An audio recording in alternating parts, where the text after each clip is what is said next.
tudo bom? Mais um vídeo, estamos aqui para compartilhar com vocês dessa vez uma palavra de Deus para sua vida, que Deus tem tocado muito no meu coração para falar sobre um pouquinho disso, e eu espero que você faça o melhor proveito dessa palavra, porque nós vivemos num século onde nós olhamos alguém pregando a palavra de Deus, ou muitas das vezes nós vamos meditar na palavra e não damos o devido proveito que ela merece, não damos o devido proveito e não praticamos.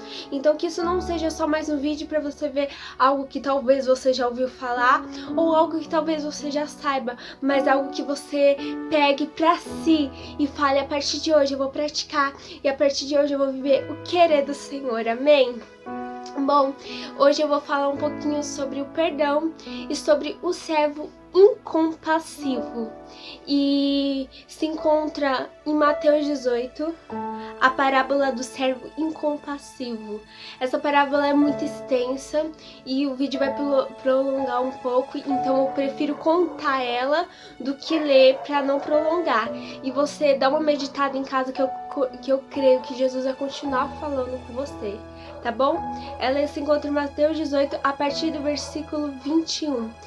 Jesus, ele está com seus discípulos, e um dos seus discípulos, Pedro, pergunta a Jesus: Jesus, quantas vezes eu tenho que perdoar uma pessoa? 7 vezes? Ele pergunta, e Jesus lhe responde: não 7 vezes, mas 70 vezes 7. E aí Jesus conta uma parábola para os seus discípulos de que um rei, e esse rei, ele existia naquela época, e existia um homem que lhe devia 10.000 talentos, a palavra fala. 10.000 talentos no versículo 24. Ele fala que aquele servo lhe devia 10.000 talentos, e aquele rei chega o dia da cobrança, ele manda ele vir até a sua presença e fala: você está me devendo, o seu prazo acabou e está na hora de pagar. Então aquele homem, ele se ajoelha, ele pede perdão, ele implora um perdão daquele rei, e aquele rei, movido de íntima compaixão, a palavra fala que ele perdoa. E ele não simplesmente só perdoa aquele homem, como ele liberta ele da escravidão, porque um dos castigos seria o seguinte: o rei venderia aquela família, a esposa dele e os seus filhos juntamente com ele, e aquele homem seria dado como escravo, e aquela pessoa que recebesse eles como escravo devolveria o dinheiro ao rei. Eu imagino que seria esse processo que aconteceria, e o rei liberta ele daquela escravidão que ele já tinha vindo sobre ele, porque ele não tinha pagado aquela dívida. Naquela época, se não pagasse a dívida, aquela pessoa ia ser um escravo, ia acabar pagando a sua dívida na escravidão. E aí aquele rei liberta ele daquela escravidão de uma certa maneira, e como se aquela dívida não existisse mais para aquele rei, ele perdoa, fala: não precisa mais me pagar. Ele simplesmente libera um perdão. Aquele homem sai das portas do palácio para fora, encontra um dos seus conservos. Um dos seus conservos deve 100 moedas para ele. Deixa eu analisar. Simplesmente ele olha para aquele homem e fala: chegou a data de pagamento, você já tem o meu dinheiro? E aquele homem, que é o seu conservo, fala: meu senhor, não tenho ainda, tem como o senhor me dar mais um tempo? Tem como você ter misericórdia? Eu já sei que chegou no prazo, mas eu não tenho de onde tirar. Então aquele homem, indignado, ele olha assim para ele e simplesmente não quer perdoar como ele foi perdoado. Ele faz algo que qualquer pessoa teria talvez até o seu direito de fazer. Ele manda aquele homem para a prisão e fala: enquanto você não pagar a minha dívida, você vai ficar encarcerado. E então aqueles homens que estão ali aos redores, eles vê tudo aquilo. Imagino que eles também estavam no palácio na hora que aquele homem ele é interrogado pelo rei para pagar a dívida, e o rei perdoa. Aqueles homens chegam até o rei e falam assim: ó, sabe aquele homem que você acabou de perdoar a dívida? Ele mandou um cara para a prisão porque esse cara devia a ele. Quase a mesma coisa que o Senhor fez. Ele não perdoou e o Senhor perdoou ele. Então aquele rei chama aquele homem para a presença dele e fala o seguinte, para resumir. Ele fala: por que você não perdoou? Eu fiz por você, você não poderia fazer por alguém? E aí no versículo 35 de Mateus 18: assim vos fará também o meu Pai Celestial, Se do coração não perdoares cada um o seu irmão as suas ofensas. O que Deus revelou para mim nessa palavra são do Pai Nosso. Perdoa os meus ofensores, assim como... Aliás, perdoa as minhas ofensas, assim como eu tenho perdoado os meus ofensores. Mas será que verdadeiramente nós temos perdoado os nossos ofensores? Mas talvez você olhe pra mim e fale assim: mas Sarina, eu perdoei tanta gente, eu fui tão machucado, talvez eu sou hoje um servo incompassivo, eu assumo essa minha posição, mas eu tinha o meu direito. Talvez você pense: eu tenho o meu direito de cobrar algo que alguém fez pra mim. Se eu for bonzinho com essa pessoa, ela vai continuar a mesma. Mas isso não cabe a nós, entende? Isso não cabe a nós, porque eu penso na história de José. José, ele podia ter levado os irmãos dele da pior forma e ter odiado ele e ter falado: manda matar esses homens, manda apedrejar esses homens, manda chicotear esses homens.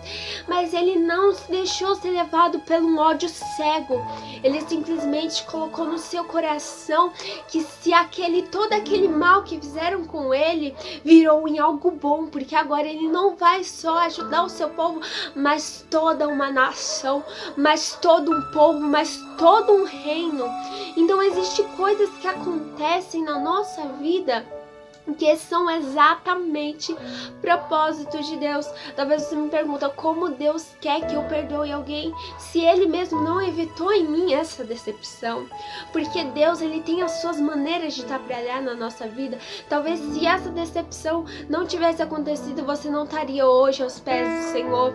Talvez se essa decepção não tivesse acontecido, talvez hoje você não estaria no lugar que você está. As coisas não teriam acontecido na sua vida do jeito que aconteceu. E talvez Deus usou essa situação para fazer algo melhor na sua vida e para que seja o seu testemunho de vida. Então nós olhamos isso como um ódio cego e queremos ser um servo incompassivo, e em vez de perdoarmos as pessoas como Deus tem nos dado o perdão, a gente simplesmente esquece de tudo que Deus fez de bom pra gente e achamos que o que Deus fez não tem nada a ver com essa pessoa ou com isso que ela nos causou. Mas vamos analisar: se o perdão de Deus ele não tem nada a ver com nós perdoarmos o nosso próximo, então por que nós culpamos a Deus das nossas decepções que foram feitas pelas nossas próprias escolhas? Porque é muito fácil nós culparmos a Deus, mas agora é difícil nós queremos agir como Ele. Porque nós queremos jogar a culpa nele de coisas que aconteceram, mas seguir os passos de Jesus, que é bom, a gente não faz isso. Então aquele servo incompassivo, ele não seguiu os passos do rei. A decepção daquele rei é que ele quis mostrar para ele um exemplo bom, e ele não quis seguir esse exemplo. A decepção de Jesus com os crentes hoje em dia, com a nação hoje em dia, é que Deus tem dado exemplos bons pra gente e a gente não quer seguir esses exemplos. E por isso Deus, ele se entristece, e por isso muita gente vai acabar indo pro inferno, sim, porque não querem seguir o exemplo bom que Cristo nos dá. Então, é isso que aconteceu naquela história. E é isso que acontece nos dias de hoje. Então que a gente não venha ser um servo incompassivo, que só olha as coisas do lado ruim da coisa, mas que nós possamos tomar decisões diferentes, como Cristo tomou. E quando vier as decepções, quando vier as mágoas, talvez você é uma pessoa que agora você está chorando, você está em prantos, falando: mas eu estou machucado. Será que a minha decepção não conta? Será que a minha ferida, a minha chateação não conta? Sim, conta. Mas cada coisa existe um propósito, então creia no propósito. Creia que através dessa ferida Deus vai fazer coisas grandes. Creia que esse é o teu testemunho. Creia que Deus tem algo preparado muito melhor. E acredite que se talvez essa decepção aconteceu, é porque Deus queria te mostrar quem talvez era esta pessoa. Porque eu tenho certeza que se aquele rei soubesse que aquele homem não iria pagar, talvez ele não emprestaria o dinheiro. E talvez o servo incompassivo, se ele soubesse que aquele homem não iria pagar, talvez ele não tinha emprestado dinheiro. Talvez se nós soubéssemos que aquela pessoa ia nos tratar daquela maneira, nós não teria dado talvez a atenção devida que demos a ela na nossa vida. Então, que nós possamos ver que todas essas coisas são projetos de Deus. Que nós possamos ver que Deus, Ele nos molda de cada maneira para nos mostrar que talvez aquela pessoa não era quem nós pensávamos, para talvez nos ensinar que aquilo é um exemplo de vida que nós devemos dar, por seguirmos os passos de Jesus. Se alguém não foi bom com nós vamos continuar sendo bons, porque nós não queremos imitar aquela pessoa ruim. Nós queremos imitar alguém bom, que é Jesus Cristo de Nazaré, que nos dá o exemplo de vida.